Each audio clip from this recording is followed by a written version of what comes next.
الرحيم. السلام عليكم ورحمة الله وبركاته.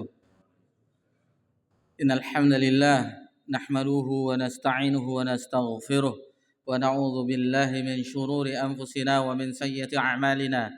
من يهد الله فلا مضل له ومن يضلل فلا هادي له. أشهد أن لا إله إلا الله وحده لا شريك له وأشهد أن محمدا عبده ورسوله صلى الله عليه وعلى آله ومن صار على نهجه وتمسك بسنته إلى يوم الدين وسلم تسليما كثيرا. يا أيها الذين آمنوا اتقوا الله حق تقاته ولا تموتن إلا وأنتم مسلمون. يا أيها الناس اتقوا ربكم الذي خلقكم من نفس واحدة وخلق منها زوجها وبث منهما رجالا كثيرا ونساء واتقوا الله الذي تساءلون به والأرحام إن الله كان عليكم رقيبا. يا أيها الذين آمنوا اتقوا الله وقولوا قولا سديدا يصلح لكم أعمالكم ويغفر لكم ذنوبكم ومن يطع الله ورسوله فقد فاز فوزا عظيما.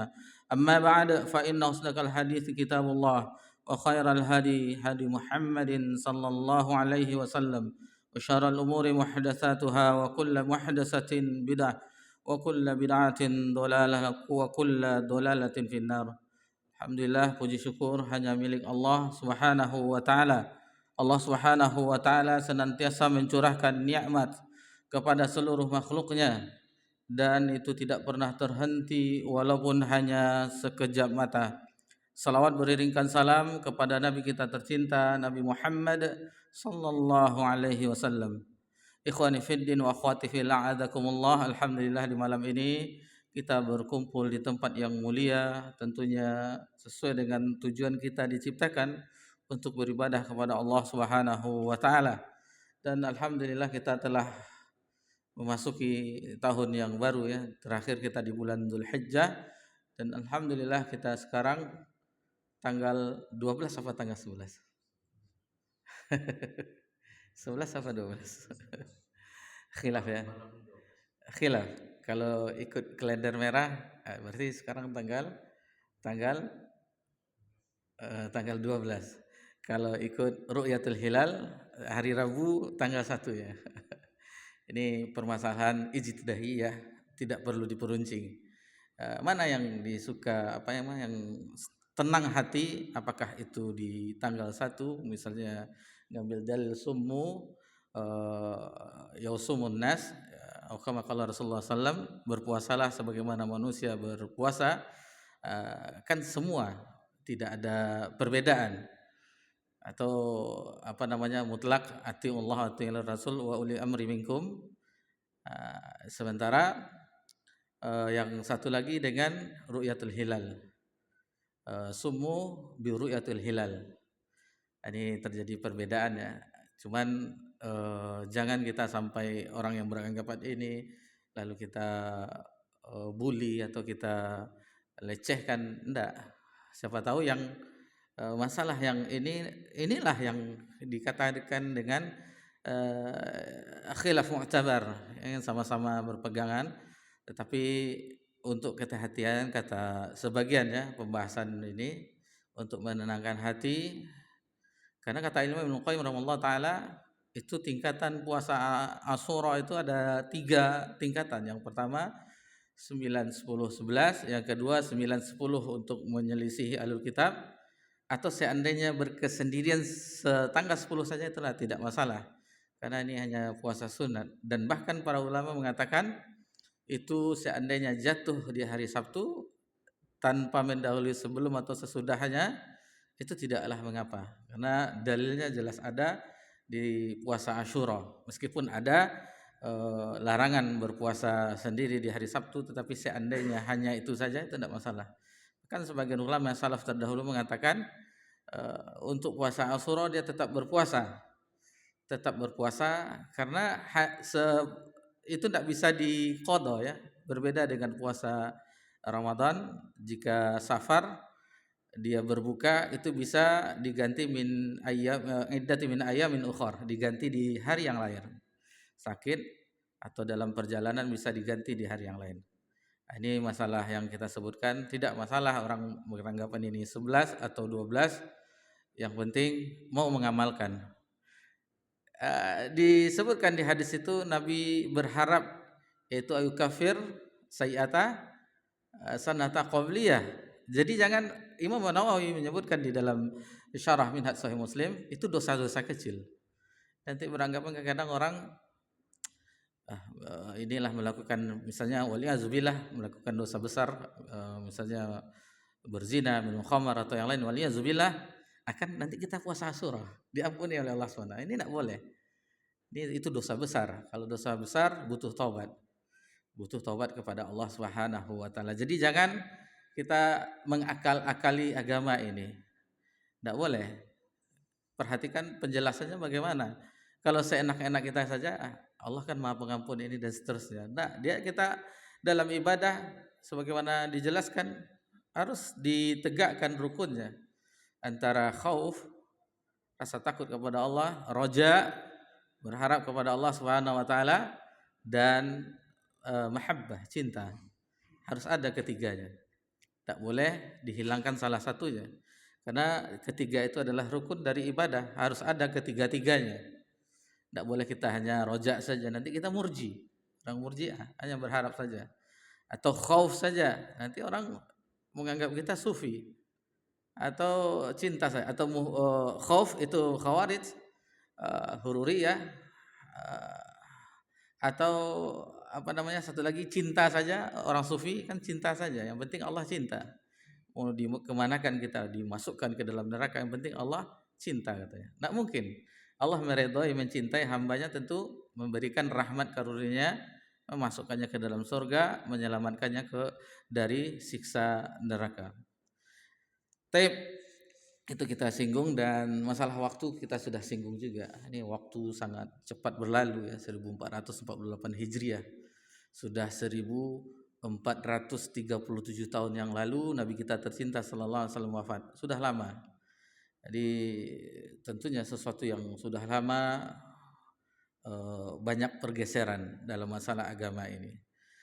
Banyak pergeseran, yang ada pemikiran yang baru. Cobalah sesuatu aliran sungai, dari hulunya itu jernih, mata air yang jernih. Lalu ketika di aliran sungai tersebut nanti ada yang aja saja yang dibawa, ada sampah, ada kotoran dan seterusnya. Ini perumpamaan yang kita jelaskan di sini. Begitulah agama itu.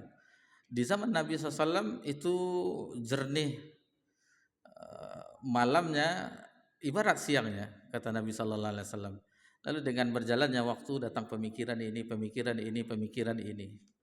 Dan Islam itu awalnya itu ibarat putih bersih, tidak ada noda-noda. Lalu muncullah Khawarij, muncullah Syiah, muncullah Mu'tazilah dan seterusnya. Akhirnya yang ibarat yang putih itu ternodai, ada warnanya merah, ada warnanya biru, ada yang ini, sehingga yang putih itu tersisa sedikit. Kata orang firqah juga, enggak.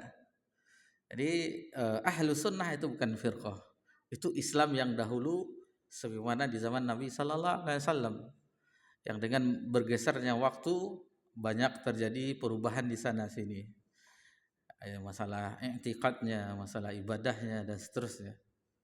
Dan alhamdulillah, di antara nikmat yang paling besar, di antara nikmat iman, nikmat Islam, nikmat kesehatan, nikmat waktu luang, afiah, yaitu nikmat manhaj. Yang sekarang orang tidak suka mempelajari manhaj, akidah. Orang sukanya tentang bisnis, workshop, adakan bayar di tempat-tempat, bayar sekian ya, di hotel, kemudian tentang cinta-cinta, rumah tangga.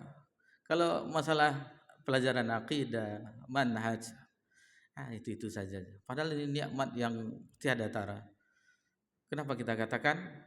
Karena kita orang di zaman ini, yang kita kaum muslimin dan muslimat di zaman ini, kabur terhadap agama ini. Kabur. Jadi kita butuh pandangan-pandangan kita kabur terhadap agama ini. Karena kita pertama, kesungguhan kita mempelajari agama Allah sedikit. Malas banyak kita. Kemudian yang kedua, terkadang kita juga hanyut dengan pemikiran yang rancu, atau kita diistilahkan agama kita syubhat-syubhat yang menyambar, akhirnya kita terperosok juga. Tentang masalah pandangan tadi, pandangan kita kabur di umat akhir zaman. Coba kita Pak Iwan kan sekarang pakai kacamata untuk menjelaskan pandangan. Coba dibuka Pak kacamatanya dulu. Coba dibaca, jelas Pak? Tidak jelas, pasang lagi Pak. Ini baru jelas ya Pak. Itu ibaratnya. Manhaj salaf itu ibarat kacamata itu. Sehingga ketika kita kembalikan ke mereka, jelaslah agama ini. Jelas agama ini. Jadi nikmat yang tiada. Orang dengan beragama dengan sesuai kehendak hati saya, sesuai dengan ulama ini, sesuai dengan ini. Nah, kita kembalikan ke asal muasalnya. Apabila kita sudah memakai pandangan mereka yang jernih tadi kita sebutkan ibarat pandangan kacamata tadi, maka jelaslah bagi kita agama ini. Jelaslah. Tidak ada keraguan kita, tidak ada dalam hati itu sesuatu yang ragu-ragu. Alhamdulillah jelas. Tapi bagaimanapun demikian, inilah kita berada di akhir zaman yang rasa malas itu sudah tingkat kronis yang sangat tinggi. Waliyahzubillah, hanya kepada Allah kita memohon dan kita kadukan dengan hal demikian. Ditambah lagi waktu tidak terasa menuju kematian. Padahal kita yakin dengan kematian. Tetapi gemerlapnya dunia, fata morgananya dunia itu senantiasa menyeret kita lupa akan tempat kembali. Ini kan musim liburan. Sekolah atau pondok libur, bahkan sebagian kampus sudah ada yang libur sebagian, ada sebagian yang masih ujian libur. Misalnya kita mengambil libur pulang kampung, misalnya sebagian kita yang berasal dari provinsi tetangga Sumbar, hanya beberapa hari misalnya, itu butuh persiapan. Bawa bajunya berapa, ininya dan seterusnya. Ini kita mau meninggalkan dunia yang tentunya harus banyak persiapannya. Persiapan yang dengan amal soleh, iman dan amal soleh, itulah yang kita hadapkan kepada Allah Subhanahu wa Ta'ala. Ya Rabb, inilah hambamu dengan yang ini akan kita persembahkan kepada Allah Subhanahu wa Ta'ala. Apakah catatan kita itu catatan kebaikan yang banyak atau keburukan? Waliyahzubillah. Nah, ini harus kita, dan memang demikianlah ciri di antara orang-orang yang mendapat petunjuk, orang-orang yang bertakwa di awal surah Al-Baqarah. Wallazina yu'minuna bima unzila ilaika wa ma unzila min qablik wa bil akhirati hum yuqinun. Terhadap akhirat itu yakin. Mereka yakin terhadap hari akhirat. Yakin yang tanpa ada keraguan. Yakin kita nanti semuanya akan mati, yakin kita nanti berada di barzah, yakin kita nanti akan dibangkitkan, yakin kita akan berjumpa dengan Allah, yakin kita akan dihisab. Harus ada keyakinan. Bayangkan yang khalidina fiha abada, kekal. Imma fil jannah, imma fil nar. Ada yang di surga, ada yang di neraka. Waliyahzubillah. Ini seandainya sudah tidak diampuni lagi misalnya, kecuali orang yang ada keimanan seberat biji zarah, itu masih diampuni oleh Allah, meskipun Allah tidak mengampuninya dengan doanya misalnya, atau Allah ampuni dengan yang lainnya. Karena pernah kita jelaskan ya, ada dosa itu diampuni karena bala, ujian yang berat di dunia, atau ujian ketika beratnya sakratul maut, atau ujian di azab kubur, atau semuanya dihisab dengan teliti oleh Allah, lengkap semuanya. Begini tanggal sekian semuanya dihisab, tetapi Allah tidak peduli, Allah ampuni. Dan ada yang tidak bisa diampuni oleh Allah kecuali dengan siksa neraka. Maka dosa-dosa yang tidak Allah ampuni dengan doa, dengan yang lainnya, itu akan diazab dengan neraka. Itu ampunannya. Selain syirik ya, adapun syirik itu yang meninggal dalam keadaan syirik tidak Allah ampuni. Innallaha la yaghfiru ayyushraka bihi wa yaghfiru ma duna dzalika liman yasha. Syirik yang tidak diampuni oleh Allah SWT, yang meninggal membawa dosa syirik. Jadi ini peringatan semuanya sebelum kita lanjutkan kajian. Jangan Kalau orang-orang orang-orang Barat yang mengikuti orang Barat, happy birthday ini seterusnya, ulang tahun ini, pada hakikatnya kita mendekati kematian pada hakikatnya. Tapi begitulah manusia, padahal sudah jelas tanda-tanda dan seterusnya, keyakinan yang nampak dengan mata kepalanya masih juga lalai dengan kehidupan ini, masih terlena juga dengan kehidupan dunia. Nah, lihatlah generasi itu, makanya kita sering perhatikan generasi dahulu yang dibina oleh Nabi Sallallahu Alaihi Wasallam. Mereka ada sebagian yang kaya, ada yang sebagian yang miskin, tetapi dengan keimanan mereka dalam kondisi apapun, mereka tetap dengan keimanan mereka. Sering kita ulang yang seolah-olah ungkapan yang binaan Nabi SAW, didikan Nabi SAW, tarbiyah Nabi SAW, mereka yang berjalan masih berjalan di permukaan bumi, masih berada di bawah kolong langit. Tetapi meskipun demikian, jiwa-jiwa mereka telah berada di taman-taman sorga. Ini yang diajarkan oleh Nabi SAW kepada generasi terbaik umat ini. Kalau kita kan enggak, kalau dapat hidup selama-lama, mau 1000 tahun, sekian tahun kau dapat hidup selama-lamanya.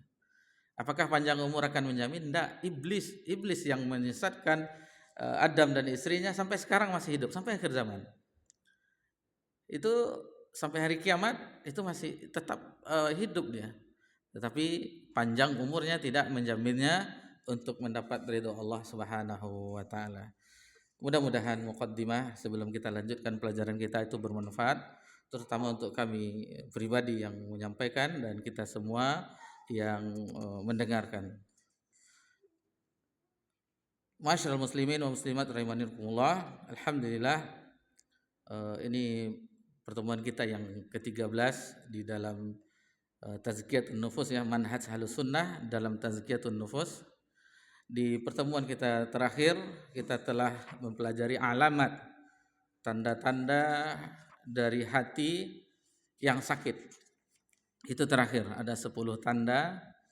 Sebagaimana waktu kita mempelajari tanda-tanda hati yang sehat, seandainya di antara tanda yang ada, yang telah kita pelajari ada pada diri kita, pujilah Allah Subhanahu wa taala. Itu merupakan taufik dari Allah, pemberian dari Allah, keluasan dari Allah Subhanahu wa taala. Allah yang memberikannya. Kemudian di antara tanda-tanda yang hati yang sakit ada pada diri kita, maka segera obati. Segera berbenah, jangan dibiarkan penyakit itu ada bersarang di dalam hati kita. Karena kita telah sebutkan bahwasanya hati ini wadahnya, tempatnya bersarangnya iman. Di situ ada tauhid, dan kita telah mengetahui bahwasanya amalan hati lebih utama daripada amalan anggota badan. Niat di situ, ikhlas di situ, sabar di situ. Nah, jadi ini harus diperhatikan, dan itu yang dilihat oleh Allah Subhanahu wa taala. Innallaha la yanzuru suwarakum wa amalukum. Allah tidak melihat tampangnya kita, ganteng, cantiknya atau apanya, enggak. Atau harta, enggak. Tetapi Allah melihat apa? Qulubikum wa a'malukum. Atau kama qala Rasulullah sallallahu alaihi wasallam. Ini harus kita bersihkan wadah tersebut. Wadah tersebut harus kita bersihkan sehingga hati itu bercahaya, mudah menerima pelajaran, mudah menerima kebenaran, dan akan terasa hati tersebut tidak senang apabila itu melanggar aturan Allah SWT atau melakukan maksiat. Akan ada terdeteksi dalam hati itu tidak nyaman. Tapi kalau sudah biasa-biasa saja, berarti hati itu sudah tertutup. Allah musta'an. Baik, kita masuk ke pembahasan yang baru, yaitu bab yang kelima, sebab-sebab hati menjadi sakit. Bagi yang ada bukunya di halaman 101. Sebab-sebab hati menjadi sakit. Penulis rahimahullah ta'ala menyebutkan ada beberapa sebab yang dapat membuat hati menjadi sakit.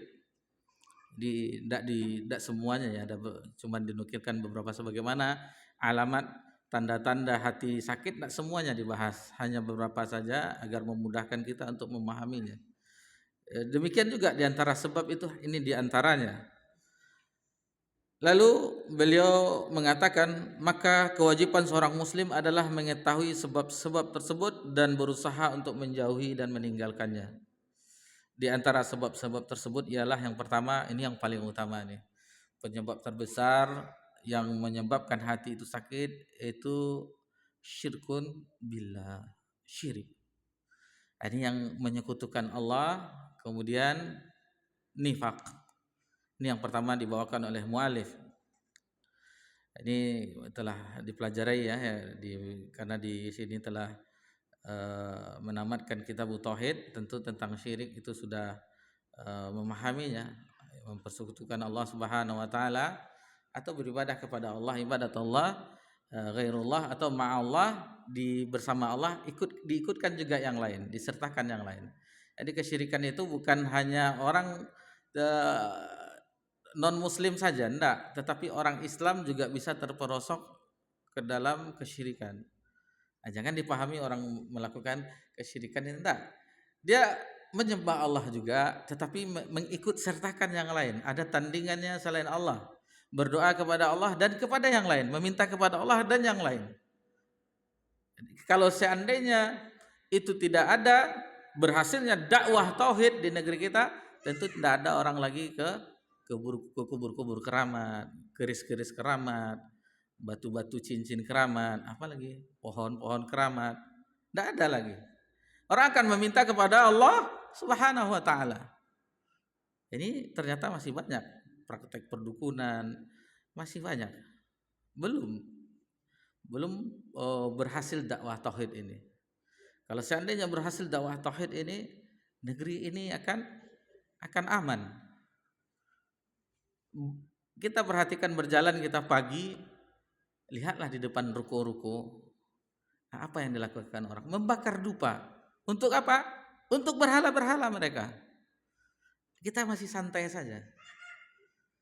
Seharusnya kalau seandainya dakwah tauhid itu sudah melekat dalam hati kita, tidak tenang hati kita. Ada sesuatu yang disembah selain Allah, sakit hati kita. Maksudnya sakit, tidak tenang hati kita. Itulah yang dirasakan oleh para al-anbiya wal mursalin alaihimussalam, dan Nabi kita tercinta sallallahu alaihi wasallam, ketika masih ada berhala yang diagungkan, yang disembah, tidak tenang Nabi SAW. Nabi Ibrahim memperhatikan yang patung-patung yang dipahat oleh Azar, ayahnya sendiri, itu tidak membuat dia tidak tenang. Bahkan ketika kaumnya ada suatu acara meninggalkan berhala-berhala tersebut, dihancurkannya, ditinggalkan oleh Nabi Ibrahim alaihissalam satu berhala yang besar. Tidak tenang Nabi Ibrahim alaihissalam. Jadi bagaimana Nabi Ibrahim yang kita ketahui, yang milah Ibrahim hanifah muslimah wa ma kana minal musyrikin. Jadi kita telah memahami kesyirikannya, syirik yang sangat besar, dosa yang sangat besar, dosa yang tidak diampuni oleh Allah. Tadi kita telah sebutkan, kita singgung dalam surah An-Nisa ada dua tempat. Pertama dalam surah An-Nisa yang 48, kemudian yang kedua 116 dengan ujung yang berbeda ya. Innallaha la yaghfiru ayyushraka bih wa yaghfiru ma duna dzalika liman yasha. Ini syirik adalah dosa yang teramat besar. Di dalam surah Luqman, inna syirka la zulmun azim. Apalagi banyak ya di antara dalil-dalilnya. Kalau ulama menjelaskan ada syirkun akbar, ada syirkun asghar. Ya, kita sudah mengulang-ulang kembali saja karena sudah dipelajari di kitab tauhid sama Ustaz kita ya, Ustaz. Dah khatam ya Ustaz ya. Alhamdulillah. Tamat kitab tauhid, Masya Allah. Berapa? 67 bab lebih kurang. Alhamdulillah. 67 apa 65? Siapa yang sudah belajar? Berapa bab?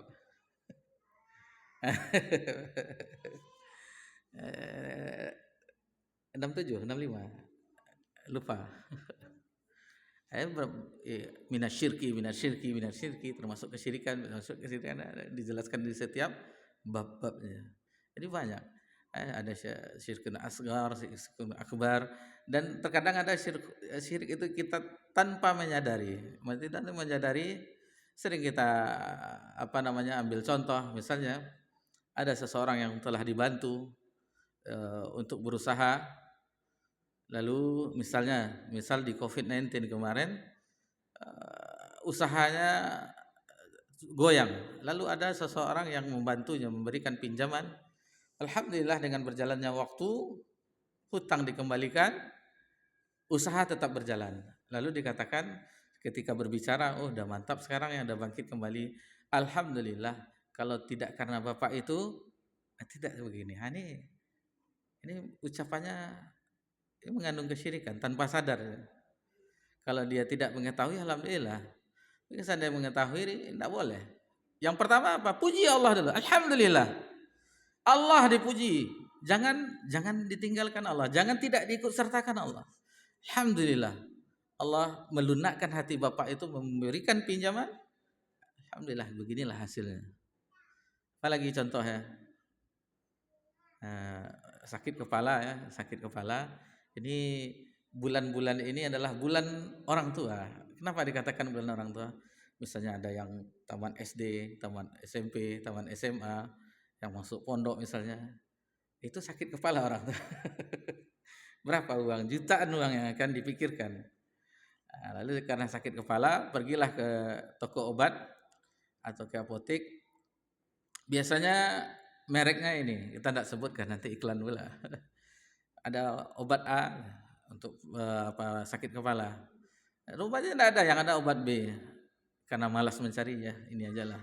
Tahu-tahu bangun di tengah malam sebelum subuh misalnya mau sholat tahajud, kebiasaannya tidak hilang sakit kepala kan, tidak mantap obat B ini, biasa obat A. Sebenarnya tidak boleh juga. Jadi obat itu hanya ikhtiar kita ya, yang menyembuhkan Allah. Iza maritu fahuwa yashfin. Apabila aku sakit maka Allah yang menyembuhkan, itu ikhtiar kita. Ikhtiar kita bukan obat yang menyembuhkan ini, tetapi Allah. Tetapi itu ikhtiar kita dalam usaha kita untuk mencari kesembuhannya. Tapi banyak orang yang melupakan Allah Subhanahu wa taala, seolah-olah dia yang keberhasilan saya ini seperti mana Qarun ini berkat ilmu yang ada pada saya, ini saya yang mempunyai Mesir ini, kata Firaun, dan seterusnya. Tidak boleh. Aku lebih baik darinya, kata iblis kan. Ana khairum minhu khalaqtani min nar wa khalaqtahu min tin gitu. Tak boleh kita senantiasa ucapkan puji syukur kepada Allah Subhanahu wa taala. Alhamdulillah. Berkat Allah ini, karunia Allah ini Allah. Itu yang kita inginkan dari pembelajaran kita, hasil belajar kita duduk di majelis ilmu untuk mendahulukan Allah Subhanahu wa taala di dalam hal yang kita capai. Ambu kerajaan itu ya, misalnya kalau orang-orang apa kan, ambu karena ambu merdeka, karena saya begini, karena saya enggak. Allah yang memudahkan urusan kita. Nah, ini harus kita yakini di dalam hati kita, sehingga itulah dia. Para sahabat atau orang-orang terdahulu, hal yang sepele saja mereka minta kepada Allah. Garam, berapalah garam harganya, garam beriodium. Minta kepada Allah dalam doanya.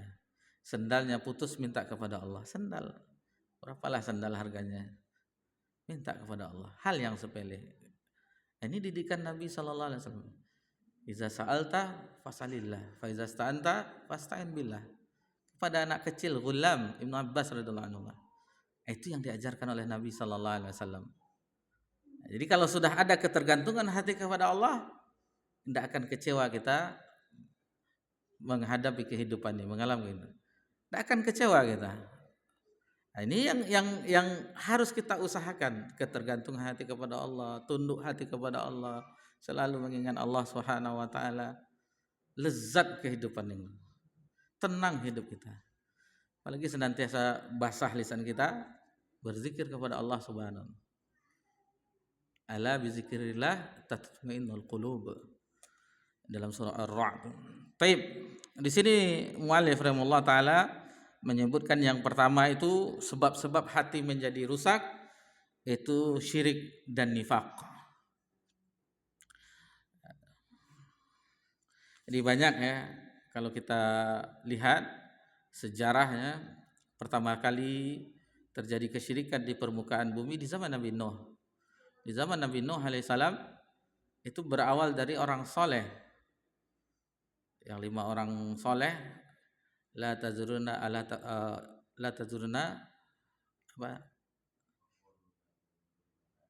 alitakum la tazuruna wadda wala su'a wala yaghutsa wala wa yaqa wa nasr. Itu wa nasra. Jadi itu 5 orang soleh di zaman Nabi Nuh. Awalnya mereka belum disembah, orang-orang soleh yang berkhidmat kepada orang, yang memberikan makanan kepada orang dan seterusnya. Setelah wafat, maka untuk mengenang jasanya dibuatlah rupa gambarnya atau patungnya. Awalnya tidak ada disembah. Awalnya nih memperkenalkan ini begini, ini begini. Tetapi dengan berlalunya zaman, masuklah iblis. Akhirnya disembah. Inilah pertama kali terjadi kesyirikan di permukaan bumi. Orang soleh. Betapa banyak orang yang gulu dengan orang soleh, akhirnya menjadikan tandingan kepada Allah Subhanahu wa taala. Mau itu wali, mau itu bahkan kalau kita mempelajari tauhid, kembali kitab tauhid, tidak boleh walaupun malaikat muqarrabin atau nabi mursal, nabi yang diutus, tidak boleh, apalagi selain itu. Malaikat makhluk Allah yang mulia, Nabi SAW, Nabi bukan Nabi SAW, Nabi, para Nabi itu hamba-hamba Allah yang Allah cintai, wali-wali Allah Subhanahu wa taala. Apalagi kepada selain mereka yang tidak jelas apa amalannya dan seterusnya, apalagi kepada selain itu. Ini banyak orang yang terjebak, banyak orang yang tidak mengetahui, banyak tugas kita yang mendakwahkan la ilaha illallah, mendakwahkan tauhid, la ma'budu bihaqqin illallah, masih banyak lagi tugas kita. Jadi jangan hanya sekedar masalah furu, masalah ijtihaiyah itu terus dibahas, ini. Jangan itu terus, perihal besar. Dan ini di sini disebutkan perusak hati yang pertama, sebabnya itu ini dia, kesyirikan. Ini kesyirikan yang menyebabkan dan nifak, kata mu'alif di sini. Jadi orang banyak terperosok misalnya diantaranya rububiyah misalnya kepada uluhiyah dan asma wa sifat. Ini tidak kita jelaskan detail lagi ya. Kita singgung saja apa yang disebutkan oleh penulis di sini rahimahullah. Orang-orang yang terus-menerus berbuat syirik dan tidak taslim, tidak tunduk kepada hukum Allah dan Rasulnya, maka Allah tidak ingin untuk membersihkan hati mereka. Seperti halnya dengan orang-orang Yahudi dan orang-orang munafik, di mana Allah Subhanahu wa taala berfirman di sini, dibawakan surah Al-Maidah ayat 41. Ya ayyuhar rasulu la yahzunkal ladzina yusari'una fil kufur. Di sini sebut, wahai Rasul, janganlah engkau sedih alladzina yusari'una fil kufur, karena mereka berlomba-lomba dalam kekafiran mereka. Minal ladzina qalu amanna bi afwahihim. Jadi orang-orang yang munafik yang mengatakan dengan afwahim, dengan mulut mereka, itu kami telah beriman, amanna. Walam tu'min qulubuhum wa minal ladzina hadu. Padahal hati mereka belum beriman. Dan juga orang-orang Yahudi yang sangat suka mendengar berita-berita bohong. Jadi samma'una lil kadhibi samma'una liqaumin akharina lam yaktuk. Jadi mereka suka mendengar berita bohong dan suka mendengar perkataan-perkataan orang lain yang belum pernah datang kepada mereka. Yuharrifunal kalima min ba'di mawadhi'ih.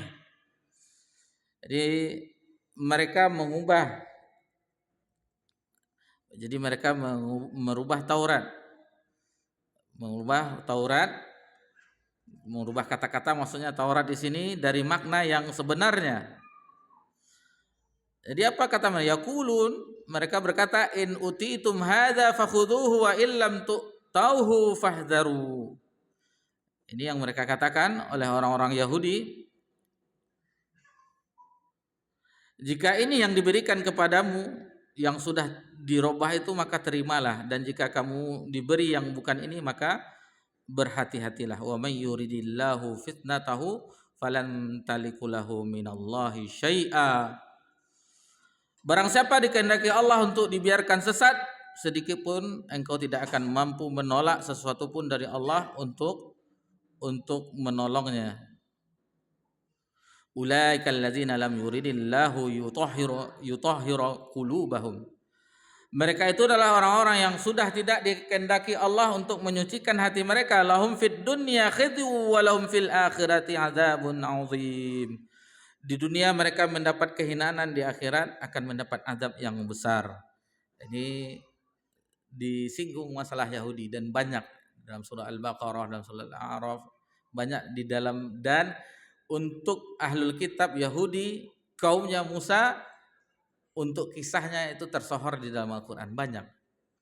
Nikmat yang banyak dari yang Allah berikan kepada mereka, banyak nikmat Allah.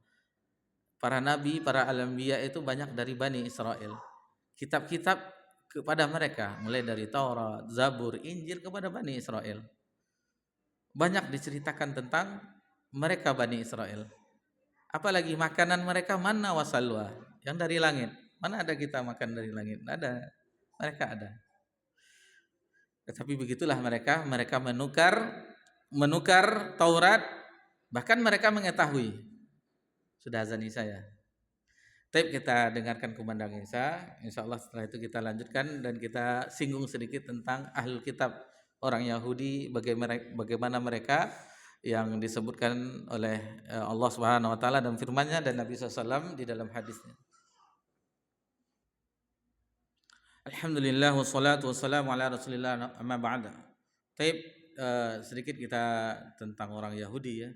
Banyak di dalam Al-Qur'an disinggung tentang mereka karena mereka telah banyak mendapatkan nikmat dari Allah Subhanahu wa taala. Mereka orang terpilih awalnya, kaum yang terpilih awalnya sebelum diutusnya Nabi Muhammad sallallahu alaihi wasallam, yang telah dikabarkan di dalam Taurat dan Injil tentang pengutusan Nabi Muhammad sallallahu alaihi wasallam. Namun ketika mereka telah mengetahui tentang asal bagaimana sifat-sifat Nabi SAW, di mana diutusnya dan seterusnya, setelah mengetahui kebenaran akhirnya mereka menukarnya. Sebagaimana disebutkan oleh sahabat Ansar, orang-orang Yahudi dahulu itu sering mengatakan bahwasanya lihatlah oleh kalian, karena dahulu orang di Yastrib sering terjadi peperangan, perang Bu'ats antara Aus dan Khazraj, itu senantiasa berperang. Di dalam tahun itu berperang suku besar Aus dan Khazraj. Sebagian dari Yahudi ada yang pro ke Aus, ada yang pro ke Khazraj. Apa itu suku Nadir atau yang lainnya, Bani Quraidah, Bani Nadir atau yang mana?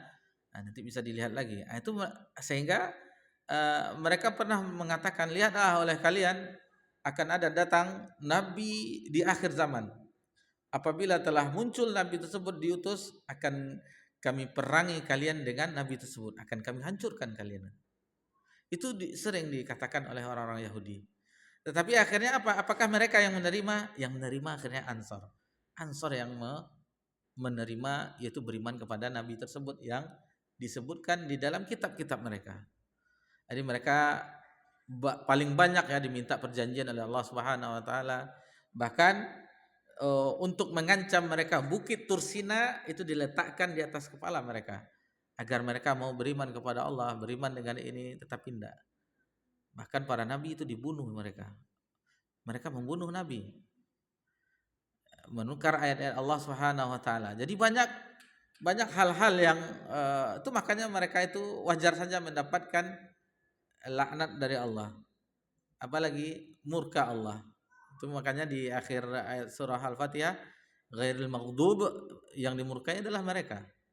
Maghdub, mereka berilmu tetapi mereka tidak mau mengamalkan ilmunya, dirubah-rubahnya Taurat tersebut. Injil mereka ubah. Kemudian waladhdallin, dan orang yang tersesat itu orang Nasara. Kenapa mereka tersesat? Itu beribadah tanpa ilmu. Seharusnya hanya an ya'budullah, menyembah Allah saja, dijadikan yang lainnya. Maryam dan anaknya, Isa dan anaknya dijadikan, Nabi Isa alaihissalam dan ibunya dijadikan di antara tiga yang Tuhan, tanpa ada ilmu. Jadi mereka luar biasa awalnya, kaum yang dipilih oleh Allah Subhanahu wa taala, memiliki ras yang istimewa pada sebelumnya, tetapi setelah umat Nabi SAW diutus, maka kemuliaan tersebut adalah untuk umat Nabi Muhammad sallallahu alaihi wasallam. Kuntum khaira ummah ukhrijat linnas ta'muruna bil ma'ruf wa tanhauna 'anil munkar. Kamu adalah umat yang terbaik yang dikeluarkan dari manusia, ukhrijat linnas ta'muruna bil ma'ruf, menjadi terbaik karena mengajak kepada yang ma'ruf wa tanhauna 'anil munkar, dan mencegah kepada kemungkaran. Ini mereka merubah Taurat, merubah kebenaran dan seterusnya. Banyak mereka rubah sesuai dengan kehendak hawa nafsu mereka. Apabila itu sesuai dengan hawa nafsu mereka, mereka tetapkan Taurat tersebut, tidak mereka rubah. Tetapi kalau tidak suka, mereka hapus atau mereka ganti. Itu yang mereka lakukan tentang kitab-kitab terdahulu. Adapun Al-Qur'anul Karim, ini Allah yang jaga sampai hari kiamat. Inna nahnu nazzalna dzikra wa inna lahu lahafidun. Az-dzikra, baik itu firman Allah, kalamullah, dan juga hadis. Hadis dijaga juga oleh Allah dengan adanya ulama-ulama hadis yang menjelaskan bahwa hadis ini sahih, hadis ini dhaif, dan seterusnya. Taib, ini perusak yang pertama ya, yaitu kesyirikan. Hati-hati, ini syirik itu bukan dosa biasa, dosa yang sangat besar. Tidak boleh kita terperosok dalam kesyirikan ini. Ini penyebab hati itu rusak. Kemudian apalagi nifaq, sifat munafik. Itu menampakkan keimanan, menampakkan Islam, namun hatinya benci kepada keimanan, benci kepada ajaran Islam. Jadi orang munafik adalah orang yang hatinya sakit dan bertambah sakit. Sebagaimana Allah sebutkan di dalam surah Al-Baqarah ayat 10, fi qulubihim maradun fazadahumullahu marada. Jadi di dalam hati mereka itu ada penyakit dan Allah tambah penyakit di dalam hati mereka. Walahum adzabun alimun bima kanu yaksibun. Dan bagi mereka azab yang pedih terhadap apa yang karena mereka yaksibun, karena mereka melakukan kedustaan. Banyak dibongkar boroknya. Tentang hati di awal telah kita sebutkan. Kalau kita review lagi pelajaran kita, awal dari surah Al-Baqarah itu sampai ayat yang kelima, itu tentang hati yang sehat, hati yang salim. Disebutkan sampai ulaika humul muflihun. Nah, itu 5 ayat pertama dalam surah Al-Baqarah itu berkenaan hati yang sehat. Kemudian 2 ayat berikutnya 6 sampai 7, khatamallahu ala qulubihim, itu mengenai hati yang mati. Kemudian dari ayat 8 sampai ayat 20 itu mengenai orang-orang munafik. Banyak di dalam surah At-Taubah diceritakan juga. Bahkan khusus surah untuk mereka, surah Al-Munafiqun. Dan tempat beliau pun spesial. Innal munafiqina fi darki asfali minan nar. Sesungguhnya orang munafik itu tempatnya di kerak neraka. Kita telah jelaskan apa itu darakat, semakin ke bawah. Darakat, kalau derajat surga, derajat itu semakin ke atas. Jadi derajat semakin tinggi, kalau darakat semakin ke bawah. Dan munafik itu paling dasarnya, keraknya. Darki asfali minan nar. Ini orang munafik. Wajar mereka mendapatkan. Betapa banyak kalau kita lihat Sirah Nabawiyah yang telah kita pelajari, apa yang telah mereka lakukan? Musuh dalam selimut. Betapa banyak ketika di dalam peperangan, di perjalanan, mereka berbelot, sehingga sebagian dari yang ikut juga terpengaruh oleh keadaan mereka. Kemudian musuh dalam selimut, dari dalam membocorkan informasi, memberikan senjata kepada ini, dan seterusnya. Ini berat ya orang munafik. Memang bahasa mereka, retorika mereka luar biasa. Itu gembongnya Abdullah bin Ubay, itu bagaimana di zaman Nabi, kalau Nabi mau naik mimbar dipuji-puji Nabi. Inilah Rasulullah, ini. Di saf kaum muslimin, ikut berperang bersama kaum mukminin, bersama Nabi SAW. Itulah keadaan mereka. Tetapi bagaimana bijaksananya Nabi SAW yang telah kita pelajari, Ketika ada sahabat ingin membunuh orang-orang munafik, dilarang oleh Nabi SAW. Jangan, nanti orang akan mengatakan bahwasanya Muhammad membunuh sahabatnya. Karena mereka bersama Nabi dan para sahabat hidup di Madinah, kecuali yang berat bagi mereka apa? Sekalian salatul ala munafikin, salat Isya dan salat Fajar. Karena dahulu tidak ada cahaya seperti sekarang. Berapa sebulan yang lalu ya, mati lampu di sini pas di jadwal kajian kita. Satu Sumatera ya. Nggak jadi ngaji, padahal udah standby kamera media kreatif. Nggak jadi kajian. Ditunggu-tunggu mungkin Isa. Rupanya dapat kabar satu Sumatera. Wah. Sampai Isa kita kepanasan. Ditunggu-tunggu nggak hidup lampu. Itu begitulah keadaannya kira-kira. Nggak nampak. Jadi orang di Isya itu sudah gelap, nggak nampak lagi wajah-wajah orang. Dan orang munafik jarang itu, nggak mau pergi sholat Isya dan sholat subuh. Kalau maghrib kan masih ada rona-rona merahnya, masih nampak wajahnya. Hati-hati kita kalau ada malas sholat Isya, sholat subuh, hati-hati. Bukan menuduh munafik, hati-hati karena takutnya khawatirnya terjerumus dari hal yang demikian. Waliyazubillah. Jadi ini termasuk perusak juga ya dalam hati munafik, membuat hati sakit, salah satunya membuat hati kelam, membuat hati tidak bercahaya, tidak mau menerima kebenaran.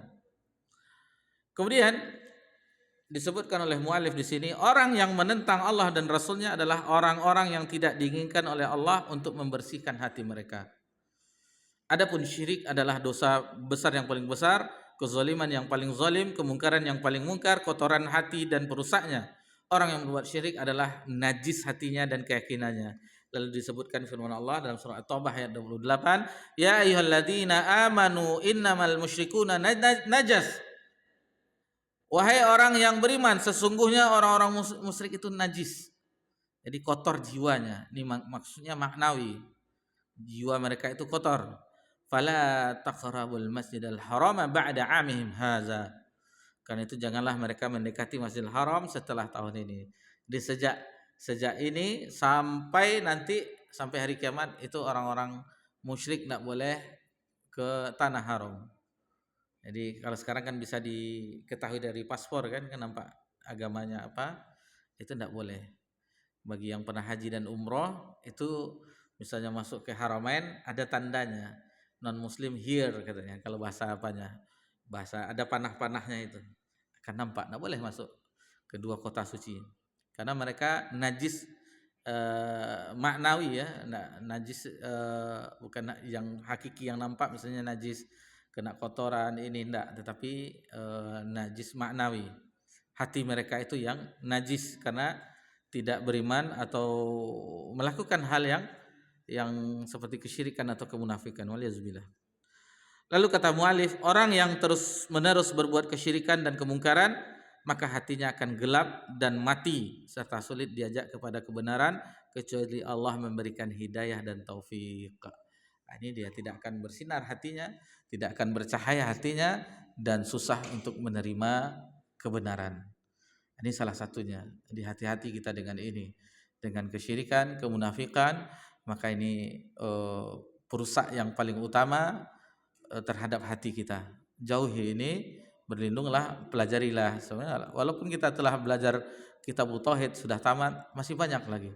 Ini muallif rahimahullah taala hanya membawakan sebagian dari yang banyak lagi. Kita mengetahui apa ungkapan ulama, kesyirikan itu dijelaskan ibarat semut hitam di gelap malam yang hitam, di atas batu licin yang hitam, tidak ada nampak dia kesyirikan itu.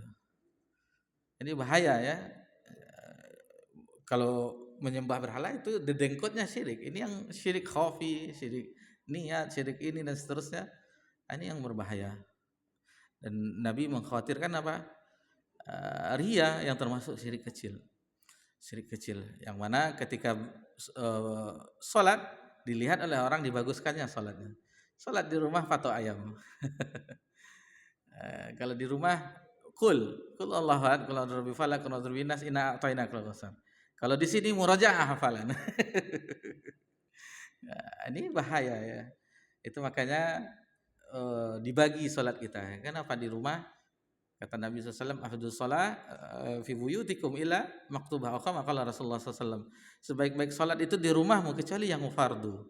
Jadi dibagi juga. Ada yang kita dengan kalau di rumah mau kita panjang-panjangkan itu nikmat. Apalagi salat malam, ciri khas orang soleh. Kalau orang sudah mengaji tidak salat malam, ini tidak benar ini.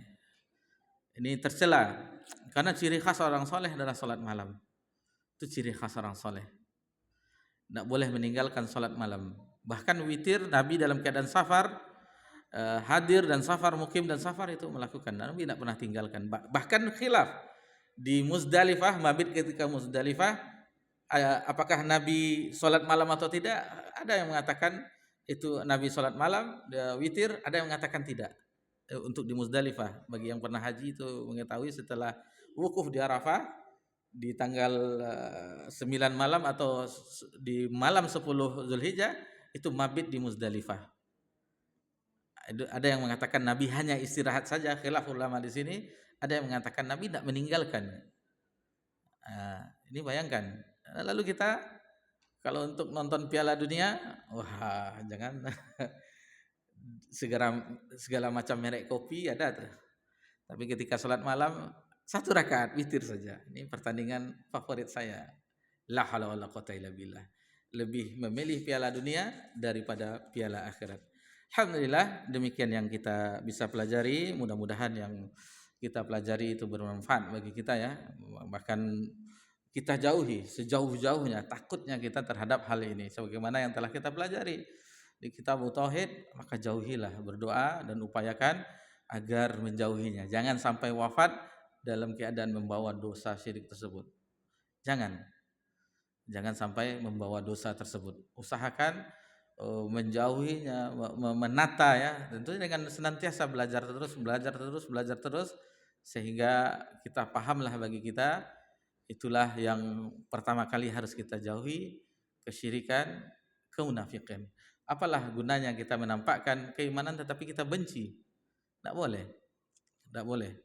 Jadi apa yang ada di dalam hati kita, itu yang kita ucapkan dan itu yang kita amalkan. Itulah iman. Tasdiqu fil janan wal qaulu bil lisan wal amalu bil arkan. Selaras dia antara apa yang ada di hati, apa yang diucapkan dan apa yang dilakukan. Selaras dia. Taib, mohon maaf jika ada kesalahan dalam penyampaian. Maka kita cukupkan dulu pelajaran kita sampai di sini. Mudah-mudahan Allah Subhanahu wa taala senantiasa memberikan cahaya ilmu di dalam hati kita, tentunya dari kita, itu dengan mempelajari kalamnya, juga sabda-sabda Nabi yang mulia sallallahu alaihi wasallam. Wassallallahu alaihi wasallam wa baraka an'am ala nabiyyina Muhammad sallallahu alaihi wasallam wa ala alihi washabbihi ajmain. Walhamdulillahirabbil alamin. Wassalamualaikum warahmatullahi wabarakatuh.